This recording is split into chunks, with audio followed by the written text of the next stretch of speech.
नमस्कार। उपलब्धियाँ आप किसे मानते हैं? वो जो दिखाई देती हैं या फिर भीतर जो आपको मन को शांत कर देती हैं? अलग-अलग लोगों का अलग-अलग नज़रिया हो सकता है। कुछ कह सकते हैं कि रुपया पैसा ही सही मायने में उपलब्धि है, कुछ कह सकते हैं कि आर्थिक जो संपन्नता है वो उपलब्धि है, कुछ के लिए मानसिक शांति उपलब्धि हो सकती है। लेकिन है क्या उपलब्धि?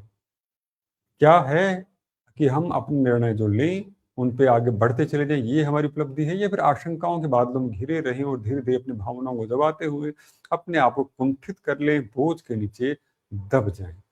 कल स्वतंत्रता दिवस है। तमाम तरह के बोझ से, तमाम तरह के विचारों से मुक्त होकर एक नई खुली हवा में साँस लेने का दिन जो हमें याद दिलाता है कि आप अपने आप पे नियंत्रण रखते हैं। लेकिन ये नियंत्रण जो है भौतिक नज़र आता है, राष्ट्र के तौर पर नज़र आता है कि हमारा स्वयं के ऊपर भी नियंत्रण है। आज हम लोग इसी बात की इर्द-गिर्द घूमने की कोशिश करेंगे। आज हम तलाश करेंगे अपने भीतर की उस आज़ादी की, उस कुशलता की, उस अपने पर भरोसे की जो एक आज़ाद व्यक्ति के लिए होना ज़रूरी है। जब तक आपका अपने ऊपर भरोसा नहीं होता, आत्मविश्वास नहीं होता, जब तक आप आत्मनिर्भर नहीं होते हैं, तब तक आप अपने आप को एक आज़ाद व्यक्ति की तरह नहीं देख सकते। तब आप गुलाम रहते हैं अपनी भावनाओं के, अपने विचारों के और होने वाले तमाम चीज़ों के। तो चलिए स्वागत करते हैं हमारे अतिथियों का और इन अवरोधों से मुक्त होने के पथ पर आगे बढ़ते हैं।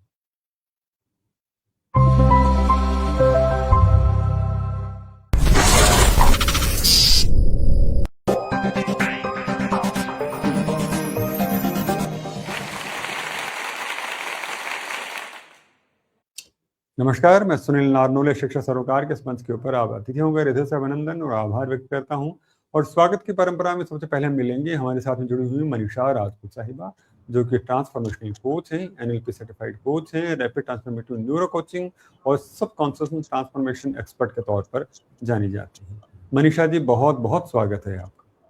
Thank you. Thank you.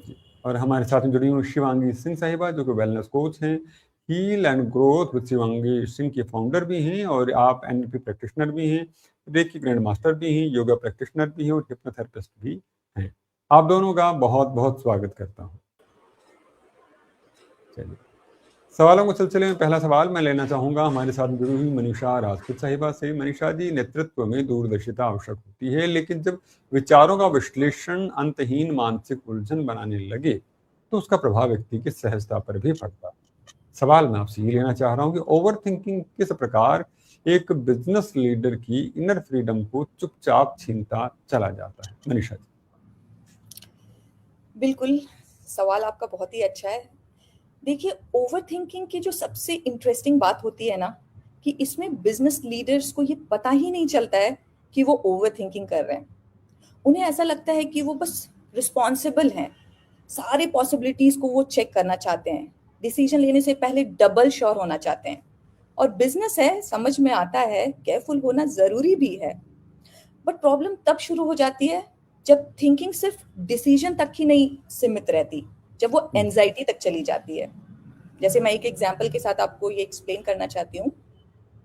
आपने एक डिसीजन ले लिया कि मुझे एक्स वाई जी के साथ बिजनेस नहीं करना, बट उसके बाद भी आपका दिमाग उस डिसीजन को छोड़ता नहीं है, उस डिसीजन को पकड़े ही रहता है।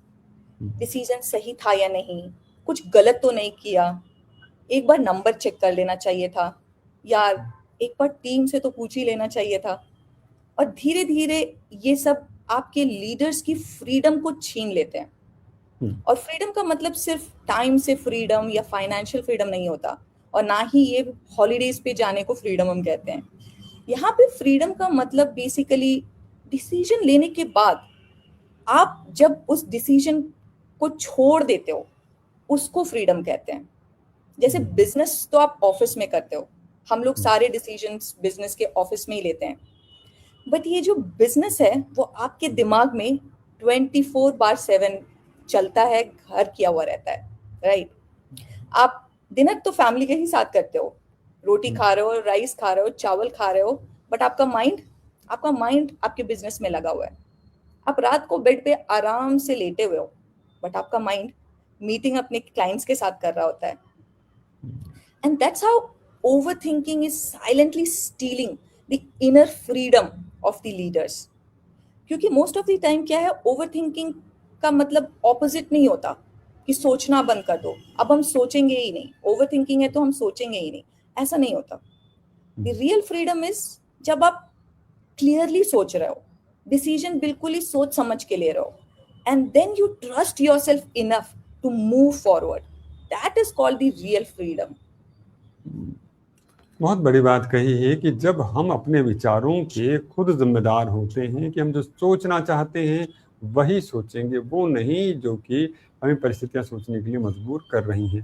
कितनी बड़ी बात है, अब खाना खा रहे हैं लेकिन भीतर विचार दूसरे ही चल रहे हैं। यानी कि वक्त तो खाना खाने का, नियंत्रण तो ये होना चाहिए था कि मैं सिर्फ खाना खाऊं, लेकिन दिमाग कहीं और ही घूम रहा है। तो ये किस तरह क्या खुद के ऊपर अपनी आज़ादी कहें या फिर किस तरह का कॉन्फिडेंस कहें, किस तरह का अधिकार कहीं कि आपका दिमाग कहीं है, दिल कहीं है और आप स्वयं कहाँ पर है। जब तीनों एक होते हैं उसे सही मायने में मुक्त होना कहते हैं। बहुत बहुत धन्यवाद है।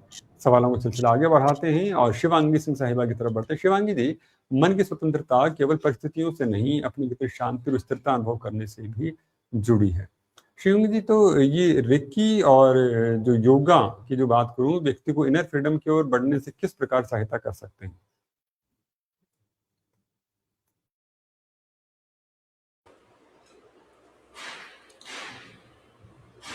नमस्कार, मेरा नाम पापिया चक्रवर्ती है, डॉक्टर पापिया चक्रवर्ती। मैं एक वुमेन एम्पावरमेंट कोच हूँ और मैं स्पेशली वुमेन्स को टीच करती हूँ कैसे आप अपने आप को एम्पावर, लाइक वुमेन्स वर्किंग हो चाहे नॉन वर्किंग हो, लेकिन उनको एम्पावरमेंट की ज़रूरत है इमोशनली। बिकॉज आज के टाइम में क्या हो रहा है कि आप इमोशनली अवेलेबल नहीं हो, आप काम जॉब करने जा रहे हो, आपको सिर्फ नेसेसिटी है अर्निंग की, इसलिए आप कर रहे हो। अदरवाइज आप इमोशनली कहीं आपके अंदर गिल्ट फीलिंग है, ठीक है, फियर है कि मेरा जो मुझे पैसा कमाना है चाहिए इसलिए मुझे करना है, तो आपको करना है, बस आप कर रहे हो, बट अंदर से आपको गिल्ट है, सेटिस्फैक्शन नहीं है, फिर भी आप उस काम पे जॉब पे जा रहे हो, ठीक है, कहीं ना कहीं आप उसको ऐसे ही कर रहे हो, ठीक है, अंदर से आपकी सोल जो है सेटिस्फाई नहीं है।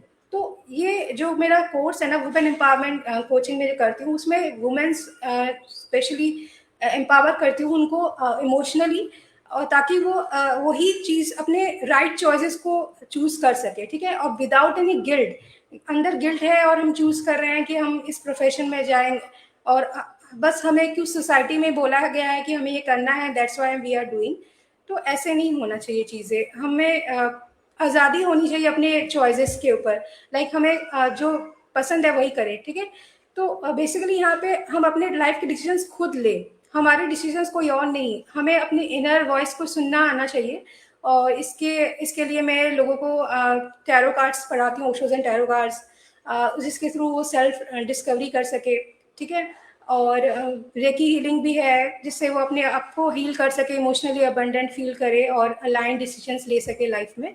So this is it. ऐसे ही मेरा वो ये है कि लोग अपने चॉइसेस खुद कर सके लाइफ में। जी। अच्छा, पापी चक्रवर्ती जी, एक जो बात मैं आपसे जानना चाह रहा हूँ, क्षमा चाहूंगा, आपके नाम में मैं गलत प्रोनाउंस कर गया था, माफी चाहता हूँ उसके लिए। मैं जानना चाहता था, सच्ची आज़ादी की जो हम जो बात कर रहे हैं, आंतरिक आज़ादी की हम लोग जो बात करते हैं, आपके लिए क्या है? क्या हम बाहरी जो स्वतंत्रता की हम लोग जो बात करते हैं वो उससे अलग है या कुछ और? किस तरह से आप देखती कैसे हैं इस चीज को? तो आज हम इसी चीज की बात कर रहे हैं। हाँ, देखिए, अंदर ही वही मैंने आपसे पहले ही कहा ये चीज़ कि अंदर से हम कैसे सेटिस्फाई है, मतलब हम जो भी काम कर रहे हैं वो मेरे मन की इच्छा का काम हो, ठीक है। अभी मान लो अगर किसी को जो रूटीन जैसे जॉब है, अर्निंग के लिए हमें चाहिए करना है, ठीक है, बट उसको ये हीलिंग मोडालिटीज पसंद है, हाँ, अब वो खुद का बिजनेस करना चाहता है, तो उसको पूरी फ्रीडम होनी चाहिए कि वो इस फील्ड में जाए, वो करे उस काम को, ठीक है। चाहे उसको उसमें मतलब उसको ना उसमें ज़्यादा काम करना पड़े, क्योंकि वो आपका खुद का बिजनेस है ये, लेकिन वो उसका ना सोल सेटिस्फाई होता है, अंदर से वो खुश होता है उस चीज़ को करते हुए। तो मतलब आप समझो वो इमोशनली सेटिस्फाई होता है, ठीक है। फाइनेंशियली भी आप देखिए, यहाँ मेरे उसमें क्लाइंट्स वुमेन्स वर्किंग भी होंगे, नॉन वर्किंग भी होंगे, ठीक है। वर्किंग वाले को भी इमोशनली सेटिस्फाई कई बार नहीं होता है, work place work environment toxic होने के बाद भी आपको वहीं पर कंटिन्यू करना पड़ता है, जस्ट बिकॉज ऑफ द आपको नेसेसिटी है, मनी की जरूरत है, ठीक है। तो वैसा इसीलिए अगर आपको कोई कोच मिले जो आपको सिखा सके कि आप किस तरह अपने इमोशंस को कंट्रोल कर सकते हैं, कैसे आप अपने बात को रख सकते हैं, ठीक है, विदाउट एनी गिल्ट और फियर, ठीक है, वो होनी चाहिए। तो अंदर से कैसे आप एक फ्रीडम ला सकते हो ना, तो मेरे लिए वो है इंडिपेंडेंस। ये नहीं कि बाहर की दुनिया से आप देख रहे हो कि हाँ, आपने खर्चे आप खुद उठा रहे हो, लेकिन कहीं ना कहीं आपके अंदर वो है ना, फ्रीडम नहीं है। ठीक है, मेरा वही पॉइंट था। ठीक, बड़ी बात कही है कि आपने अब बाहर से देखने में लगता है कि आप खुद ये खर्चे खुद उठा रहे हैं, लेकिन हाँ, सही मायने में वो इंडिपेंडेंट होना नहीं है। इंडिपेंडेंट नहीं होना है। वो है कि जब आप जो करना चाह रहे हैं, क्या वो कर भी पा रहे हैं या नहीं? हाँ, क्या बहाव वही। में तो नहीं पड़ रहे हैं? क्या पीयर प्रेशर का हिस्सा तो नहीं बन गए हैं? क्या किसी ने बिल- और कह तो नहीं दिया और आप उसी धारा में बह तो नहीं रहे? पापी चक्रवर्ती साहिबा ने बहुत महत्वपूर्ण बात कही है कि आप जिसे आर्थिक संपन्नता कहते हैं और आपको लगता है कि आप अब स्वतंत्र हैं, जो चाहे खरीद सकते हैं, जो चाहे अपने हिसाब से जी सकते हैं, सही मायने में वो स्वतंत्रता नहीं है। स्वतंत्रता वो है कि अब आप सोचना क्या चाहते हैं, स्वतंत्रता वो है कि अब आप बढ़ना किस तरह से आगे चाहते हैं। बहुत बहुत धन्यवाद है, बहुत ही संक्षिप्त में बहुत महत्वपूर्ण सी बात की विवेचना की आपने। अगला सवाल मैं फिर से मनीषा राजपूत साहिबा से लेना चाहूँगा। मनीषा जी, व्यावसायिक नेतृत्व की जो हम लोग ये बात करते हैं, उसमें कई निर्णय दबाव में भी लेने पड़ते हैं और कई बार अनसर्टेनिटी वाली बात भी हो रहती है, उसमें भी लेने पड़ते हैं। तो ऐसे समय में मन की स्थिति निर्णय की दिशा में प्रभावित होती ही होती है। अक्सर हम लोग देखते हैं कि बहुत अपने आप पे नियंत्रण करने वाला व्यक्ति नहीं है तो पक्का ही प्रभावित होगा। तो आप क्या कहना चाहेंगे, क्या शांत और स्थिर मन वास्तव में बेहतर बिजनेस डिसीजन लेने में मदद कर सकता है, या फिर ये कहीं ना कहीं हैबिट में आ जाती है चीज कि नहीं, इस तरह का दबाव तो चलता ही रहेगा? जैसे कई बार सुनते हैं, नहीं प्रेशर तो होना ही चाहिए, प्रेशर के बिना तो परफॉर्मेंस नहीं आती है। एब्सोल्युटली, बिल्कुल आपने सही कहा, बिल्कुल कर सकते हैं। बट यहाँ पे एक बहुत इम्पॉर्टेंट चीज़ है जहाँ पे लोग कंफ्यूज हो जाते हैं। दो तरीके के माइंड होते हैं, एक तो काम और एक पैनिक। तो काम माइंड का मतलब ये बिल्कुल भी नहीं होता कि माइंड स्लो है या दिमाग स्लो चल रहा है। काम माइंड का मतलब यहाँ पे क्लियर माइंड होता है। और पीपल अक्सर यहाँ पे गलती कर जाते हैं कि माइंड काम है मतलब ये बुद्धू है, इसको कुछ नहीं आता, ये कुछ नहीं कर सकता है। तो यहाँ पे ये डिस्टिंक्शन होना बहुत जरूरी है कि काम माइंड मीन्स स्लो माइंड। काम माइंड का मतलब काम माइंड का मतलब स्लो नहीं है, काम माइंड का मतलब क्लियर माइंड है। और बात हाँ, और बात जब बिजनेस की आती है तो बिजनेस है तो प्रेशर तो हो गई। बिजनेस हो और प्रेशर नहीं हो ऐसा तो होता ही नहीं है और हो भी नहीं सकता। क्लाइंट आएंगे, आपके रिवेन्यू का टारगेट का प्रेशर होगा, आपकी टीम में प्रॉब्लम आ सकती है उसका आपको प्रेशर होगा, आपकी एक बहुत इंपॉर्टेंट डील होगी शायद वो कैंसिल हो गई, आपको उसका भी प्रेशर आ सकता है। तो यहाँ पे प्रॉब्लम सेम हो और अगर लीडर्स दो हैं तो ये दो लीडर्स अलग अलग डिसाइड करेंगे, उसका सॉल्यूशन उन दोनों के लिए अलग अलग होगा। मैं आपको एक एग्जाम्पल के साथ इसको एक्सप्लेन करती हूँ। एक एग्जाम्पल लेते हैं कि एक बहुत इंपॉर्टेंट डील थी और वो कैंसिल हो गई। अब लीडर नंबर 1, अगर ये लीडर इमीडिएटली पैनिक मोड में चला गया या फिर फियर मोड में चला गया तो वो क्या डिसीजन लेगा या फिर वो कैसे डिसीजन ले सकता है? वो फटाफट से सोचेगा, अरे यार ये क्या हो गया, डील कैंसिल हो गई, अब टारगेट कैसे अचीव होगा? तो वो पैनिक करने लगेगा, वो कामनेस की तरफ जाएगा ही नहीं। और जब आपका माइंड फियर मोड में होता है तो आप कभी भी कंस्ट्रक्टिव सोच ही नहीं सकते हो, कभी भी कंस्ट्रक्टिव डिसीजन नहीं ले सकते हो। वो सीधे सीधे से आप वर्स्ट केस पॉसिबिलिटीज में चले जाते हो कि ये हो गया तो ये होगा, ये हो गया तो ये हो गया, इसका मतलब ये। लेकिन अगर यही दूसरा लीडर अगर वो काम है तो वो क्या करेगा? वो सबसे पहले बोलेगा ओके ओके प्रॉब्लम है, ये प्रॉब्लम है, तो अब मैं इसको कंट्रोल कैसे करूं, इसको कैसे कंट्रोल किया जा सकता है। वो उस प्रॉब्लम के बारे में नहीं सोचेगा, वो उसको कंट्रोल कैसे करे ऐसा सोचेगा। And that one question changes the quality of that decision. बस वो एक क्वेश्चन, आप क्या सोचोगे, आप क्या डिसाइड करोगे, उसको पूरा बदल देगा। और मैं हमेशा एक चीज सिंपल डिस्टिंक्शन करती हूँ, ये अगर एक रिएक्शन है और ये उसका रिस्पॉन्स है, इसके बीच की जो दूरी है ना वही लीडरशिप है। और ये जो कामनेस होता है ना वो ये स्पेस क्रिएट करता है। If you are calm then there is a space between reaction and response. और कामनेस कभी भी आपके इमोशंस को रिमूव नहीं करता। काम का मतलब ये नहीं है कि आप इमोशनलेस हो जाओगे, काम का मतलब ये नहीं है कि आपके पास प्रेशर ही नहीं है, आपके सारे प्रेशर रिमूव हो गए। आपको बेसिकली अपने ब्रेन को यहाँ पे ट्रेन करना है कि कैसे आप प्रेशर को अपने डिसीजन से दूर रख सकते हो। क्योंकि लीडर क्या होता है ना, leader can stay calm. if they are staying calm, then only they'll be able to take better decision and they can communicate better with their audience. और सबसे बेस्ट एग्जाम्पल, इसके लिए सबसे best example for your question, mister cool, he is very calm. हमारे धोनी जी, वो कितने काम है, क्या वो डिसीजन सही नहीं लेते? वो बिल्कुल लेते हैं। बड़ी बात कही है कि काम होना मतलब अस्थिर होना नहीं है, एकदम शांत हो के बुद्धू जैसे बैठ जाना नहीं है। उसका मतलब कि वो क्लियर है कि उसे कब अपनी उत्तेजना दिखानी है, कब उत्साहित होना और कब शांत रहे के रिएक्शन देना है। बहुत बड़ी बात कही है यहाँ पर मनीषा जी ने। बहुत बहुत धन्यवाद मनीषा जी। और हम अगला सवाल हमारे साथ जुड़ी हुई डॉक्टर पापिया चक्रवर्ती साहिबा से लेना चाहूँगा। पापिया चक्रवर्ती जी, अगला सवाल मैं आपसे लेना चाहूँगा।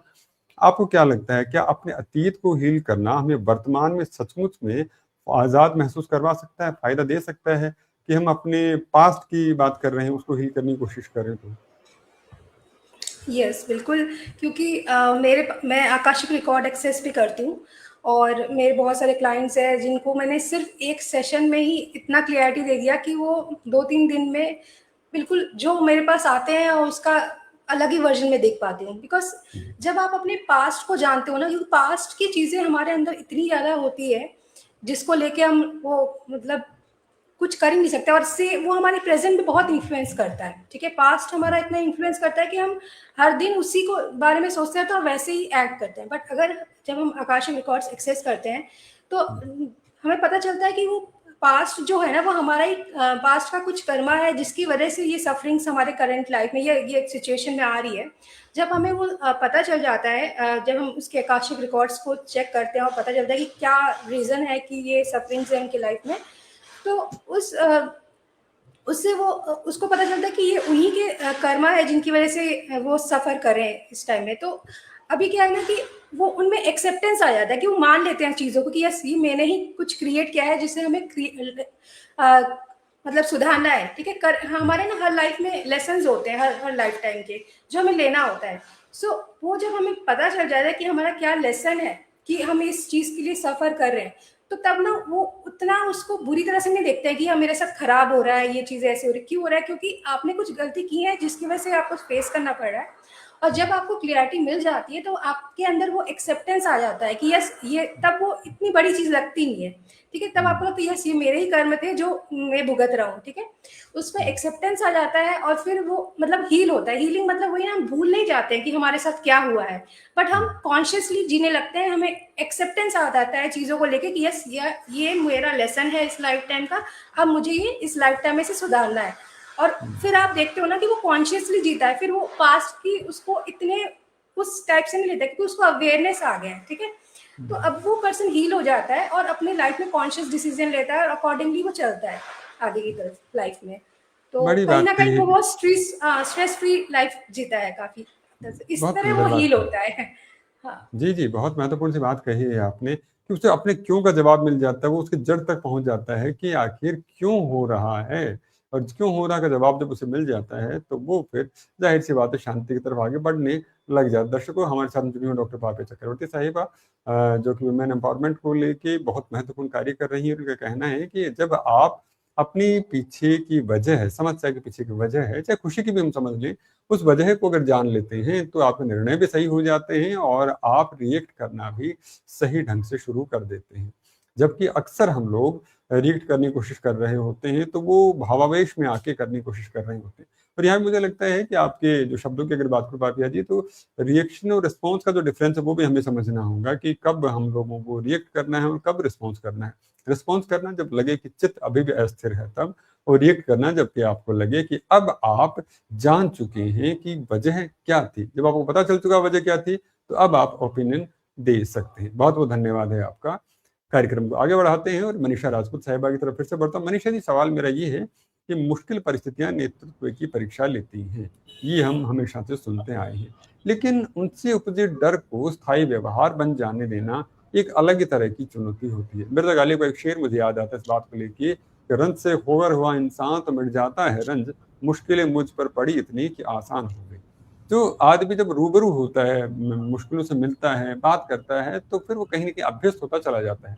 आपका क्या कहना है, एंग्ज़ायटी ड्रिवन लीडरशिप पैटर्न्स को पहचान कर उनसे बाहर निकलने का पहला कदम क्या होना चाहिए? कि पता चले कि ये तो ठीक है, मैंने सीख लिया, ये मैंने अनुभव ले लिया और ये मेरे लिए एक सीख हुई और अब मुझे अपना अगला स्टेप लेना है, क्या कहना चाहिए?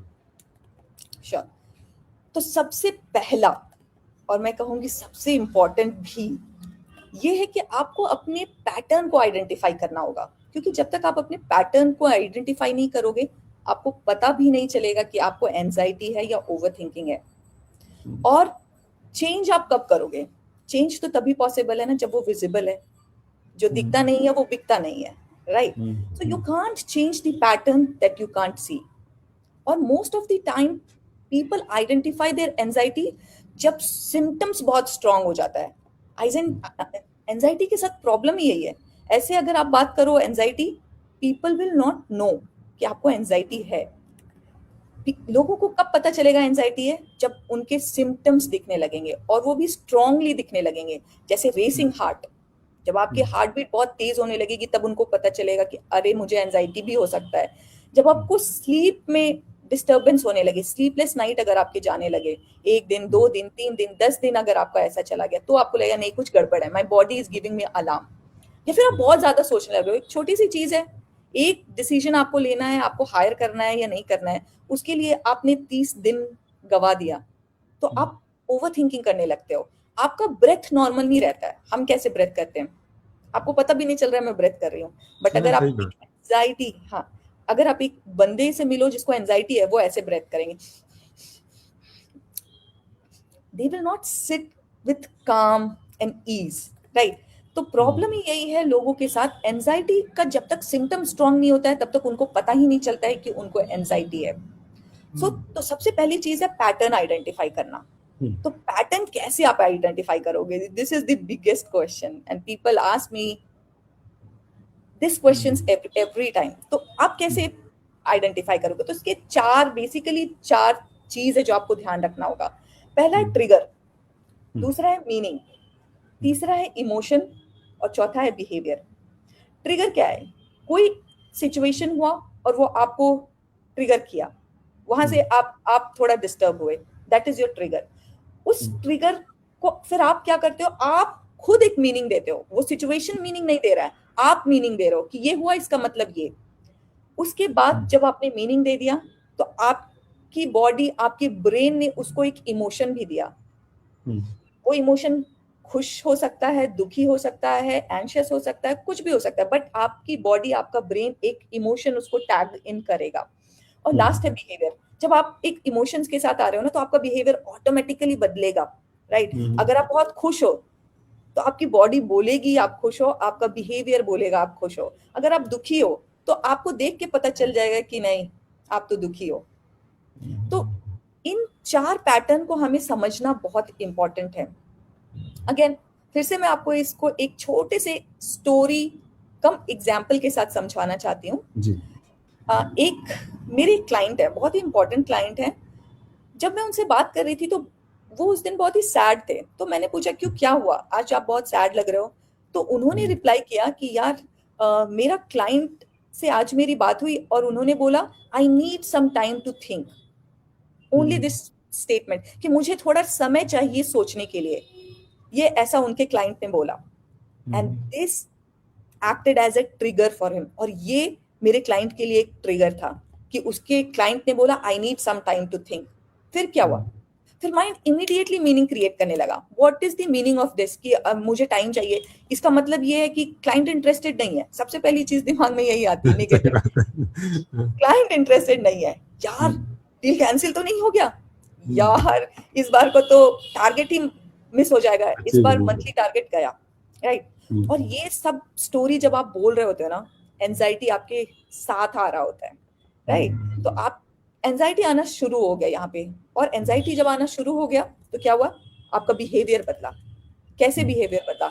आप फटाफट से फोन लोगे, फटाफट से बार बार देखोगे, अरे क्लाइंट का मैसेज आया नहीं आया, क्लाइंट का मैसेज आया कि नहीं आया। 5 मिनट में नहीं आया, आपने उसको फॉलो अप मैसेज डालना शुरू कर दिया। अननेसेसरी के फॉलो अप मैसेज आप डालना शुरू कर देते हो। उसके बाद आप क्या करते हो? सीधे आप टीम को पकड़ोगे यार तुमने ये नहीं किया, तुमने वो नहीं किया, फिर क्या करोगे? पूरा दिन घर हो, बिजनेस हो, कहीं पर हो, पूरा दिन आप बस एक ही चीज सोचोगे, क्लाइंट ने ये क्यों बोला, ऐसा इसलिए हुआ। तो आप इसको कैसे, ये ठीक ये करेंगे। पैटर्न है जो आपको कब? समझना बहुत जरूरी है, राइट? तो इसमें बेसिकली दो पॉइंट होते हैं कि आपको यहाँ पे दो सवाल अपने आप से करना होता है कि व्हाट हैपेंड, कि हुआ क्या, राइट? और उससे आप मीनिंग क्या निकाल रहे हो, दी स्टोरी क्या है। तो trigger is important and your story is important here. अगर इन दोनों पे आपने बहुत ही अच्छे से कंट्रोल वे में राइट डिसीजन लिया, then it will be easy for you to come out of anxiety.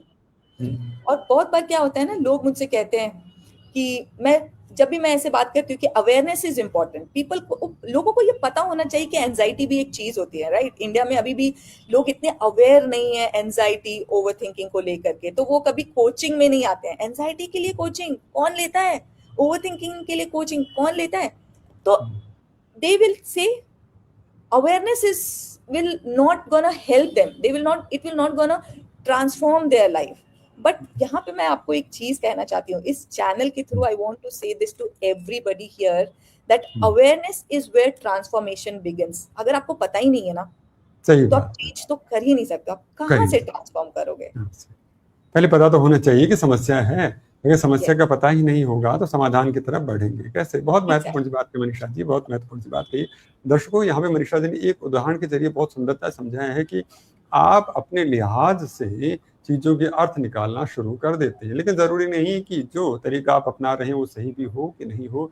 सामने वाले की मनस्थिति उसका निर्णय लेने में सहयोग करती है और आपकी मनस्थिति आपका निर्णय लेने में सहयोग करती है। सामने वाले की मनस्थिति क्या है, ये जानना भी आवश्यक हो जाता है। अगर आपको जाने बिना अपने मन से ही अपनी मनस्थिति के निर्णय लेते हैं तो उलझन कहीं, और जैसे ओवर थिंकिंग हम लोग कहें, वो बढ़ती है। ये हमें बताया हमारे साथ में जुड़ी हुई मनीषा राजपूत साहब।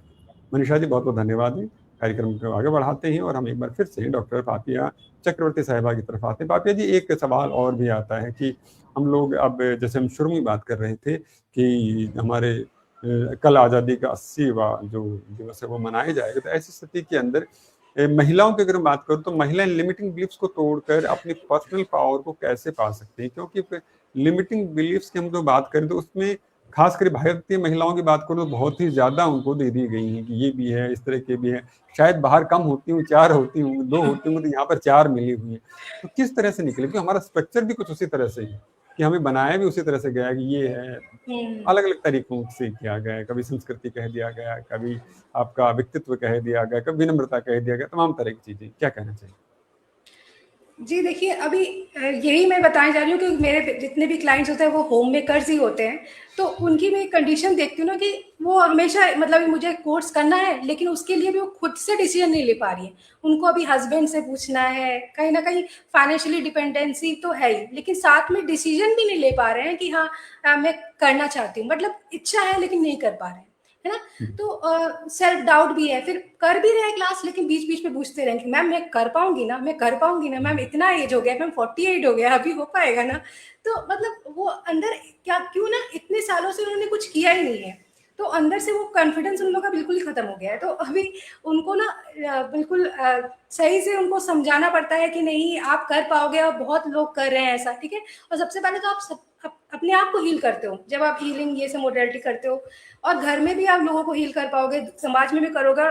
कम से कम आप इतना फाइनेंशियल फ्रीडम तो ले आओगे कि छोटी छोटी चीज़ों के लिए भी आपको पूछना नहीं पड़ेगा एटलीस्ट हस्बैंड से, आप अपना तो कुछ कर पाओगे ना एटलीस्ट। सो इसीलिए मैं ये कह रही हूँ कि आज भी लोग मतलब ऐसे हैं कि उन लोगों ना कॉन्फिडेंस लेवल ही खत्म हो गया है। बेसिकली मैंने यही देखा है वुमेन्स का, इतने एजुकेटेड होने के बावजूद भी वो अपने लाइफ के डिसीजन नहीं ले पाते हैं ना। और पढ़ने के लिए भी सोच रहे हैं तो मतलब पढ़ भी रहे, कर भी रहे हैं, लेकिन फिर भी डाउट में ही है कि क्या मैं कर पाऊंगी, ऐसा सिचुएशन है। और अगर कर भी रहे हैं तो कहीं कहीं तो फैमिलीज सपोर्ट कर रही हैं, और कहीं तो फैमिलीज भी सपोर्ट नहीं करती होती है। उल्टा आपको कंपेयर किया जाता है कि तुमसे नहीं हो पाएगा, ये सब नहीं, ये सब क्या चीजें हैं करने वाली, ये सब तो ऐसे ही है, ये मतलब आप, और उनका मोरल डाउन हो जाता है। तो जब मैं वही कहती हूँ कि आप लोग ऐसा करोगे तो हमारे मतलब देश की लेडीज क्या फिर हमेशा सिर्फ खाना बनाएंगी और सर्व करेंगी और घर के काम, मतलब आप ये सोचो ना कि उनके अंदर ऑलरेडी एक हीलर वाला सोल होता ही है कि मतलब वो चाहे तो थोड़ा पढ़ लिख के उसको अर्निंग का सोच भी कर सकती है ना। तो उनको एक गाइडेंस और एक प्रॉपर प्लेटफॉर्म मिले ना तो डेफिनेटली वो बहुत कुछ कर सकती है, बट वो अपॉर्चुनिटी नहीं दी जाती है। और सारे काम की रिस्पॉन्सिबिलिटीज आप सिर्फ उन्हीं पे एक्सपेक्ट करते हो कि नहीं उन्हें करना चाहिए बिकॉज ऐसा ही होना चाहिए, हमारी फैमिली का ये है। तो ये इशू तो बहुत है। तो आई थिंक कि वुमेन्स को भी अभी सोचना चाहिए कि नहीं हमारी भी खुद की एक आइडेंटिटी होनी चाहिए। लाइक वो अपने आइडेंटिटी कहाँ मतलब कुछ तो लेडीज खुश भी रहते हैं कि नहीं मैं तो खुश हूँ ऐसे ही हाउस वाइफ, बट आप वो ना आप इस वर्ल्ड में सिर्फ यही करने आए हो। लाइक ऑब्वियसली मैं नहीं करना तो पड़ेगा, आप फैमिली देखना है ये वो, पर हर किसी को खुश करना आप ही की जिम्मेदारी नहीं है, अकेले आपकी। ठीक है, आपको अपने आप को भी खुश करना चाहिए बिकॉज आप हर दिन सिर्फ यही सोच रहे हो कि मुझे ये काम करना है और फैमिली का, तो आप अपने लिए कब सोचोगे? पूरा लाइफ ऐसे ही निकाल दोगे। और एक एज में आके फिर आपके इच्छाएं भी फिर आप पूरा ही ऐसे ही मतलब इच्छाओं का खत्म ही हो जाता है। फिर आप कहते हो मेरे बच्चे ही सब है ये वो, तो ऐसे नहीं होता है। तो आपको अपने ऊपर भी ध्यान देने की जरूरत है, नहीं तो फिर आप इमोशनली भी कहीं से फ्री नहीं हो और फाइनेंशियली तो ऑब्वियसली फ्री हो ही नहीं पाते। फिर दोनों ही फ्रीडम बहुत ज़रूरी है। सो आई थिंक वुमेन्स को थोड़ा अपने बारे में भी सोचना चाहिए, सारी रिस्पॉन्सिबिलिटीज आपकी अकेले की नहीं होती है। बहुत सुंदर बात कही कि जब हम स्वयं भीतर से अपने आप को प्रेम से नहीं भरेंगे, विश्वास से नहीं भरेंगे, तो दूसरों को दे क्या पाएंगे? दूसरों को अगर देने की मंशा है तो जरूरी है कि पहले अपने आप के अंदर तो हो। आप खुद सोच के देखिए, अगर आपके पास में है ही नहीं कोई चीज तो आप दूसरों को देंगे कैसे? भीतर गुस्सा भरा है तो आप कितनी कोशिश कर लीजिए, बाहर आपके व्यक्तित्व से गुस्सा ही निकल कर आएगा। भीतर प्यार भरा है, चाहे कैसी परिस्थिति बिगड़ जाए, आप उन परिस्थितियों में भी सकारात्मक चीजें ढूंढ लेंगे और प्यार ही बांटते चलेंगे। भीतर डर भरा है तो फिर आप उस डर की वजह से निर्णय लेंगे, अलग अलग चीजों को तोड़ने की कोशिश करेंगे, अलग अलग लोगों को भी वही डर दिखाने की कोशिश करेंगे। लेकिन अगर आप विश्वास से भरे हैं तो आपको ये चीजें परेशान नहीं कर सकती। ये कहना है डॉक्टर पापिया चक्रवर्ती साहिबा। बहुत बहुत धन्यवाद करता हूँ आप दोनों का। दर्शकों, आज की इस चर्चा में हमने साफ साफ एक बात जान ली है कि आंतरिक स्वतंत्रता का अर्थ विचारों या भावनाओं से भागना नहीं होता है, बल्कि उन्हें समझते हुए अपने भीतर संतुलन और स्पष्टता विकसित करना होता है। शांत मन केवल व्यक्तिगत सुख का आधार नहीं है, बल्कि अधिक सजग जीवन और विवेकपूर्ण नेतृत्व की दिशा भी बन सकता है। फैज अहमद फैज साहब का एक शेर मुझे याद आता है, जो फरमाते हैं कि दिल नाउम्मीद तो नहीं, नाकाम ही तो है, लंबी है गम की शाम मगर शाम ही तो है। लेकिन ये तब होता है जबकि आप अपने आप से संवाद करना शुरू कर देते हैं, तब होता है जब आप शांत रहना शुरू कर देते हैं। और जैसा कहा गया इस मंच के ऊपर, जब आप काम की क्लैरिटी को समझना शुरू कर देते हैं तो आप ये तमाम चीज़ें कर लेते हैं। आप समझ जाते हैं कि चीज़ें भी आती जाती हैं। कल वाला पल भी नहीं ठहरा तो ये भी नहीं ठहरेगा, लेकिन उसके लिए ज़रूरी है भीतर से शांत करना। मनीषा राजपूत साहिबा और डॉक्टर पापिया चक्रवर्ती साहिबा, आप दोनों का मैं इससे विचारपूर्ण संवाद और अनुभव साझा करने के लिए हृदय से बहुत बहुत धन्यवाद करता हूँ। दर्शकों, उम्मीद करता हूँ आपको इस कार्यक्रम से बहुत कुछ सीखने को मिला होगा। अगर आपको सीखने को मिला है तो सीख को, इस सकारात्मकता को दुनिया में और लोगों तक भी फैलाइए। यानी ये मंच, ये जो जिसमें कार्यक्रम है, इसको आप दूसरे लोगों तक भी लेकर जाइए। अगर आप प्रेडेंट टीवी पे नए हैं तो सब्सक्राइब जरूर कर लें और वीडियो को लाइक, कमेंट और शेयर जरूर करें, क्योंकि हमारे अतिथियों ने बहुत महत्वपूर्ण सी बातें रखी हैं जो किसी का जीवन बदलने के लिए सहायक हो सकती हैं। आप दोनों अतिथियों का हृदय से बहुत बहुत अभिनंदन कि आप इस मंच पे आए, हमें आपसे संवाद करने का सौभाग्य दिया। उम्मीद करते हैं फिर इस मंच पे आपके साथ बात होगी और नए सवालों के साथ नए सुझावों की तरफ बढ़ेंगे और नई उभरी किरण फिर चमकेगी। अभिनंदन है आप।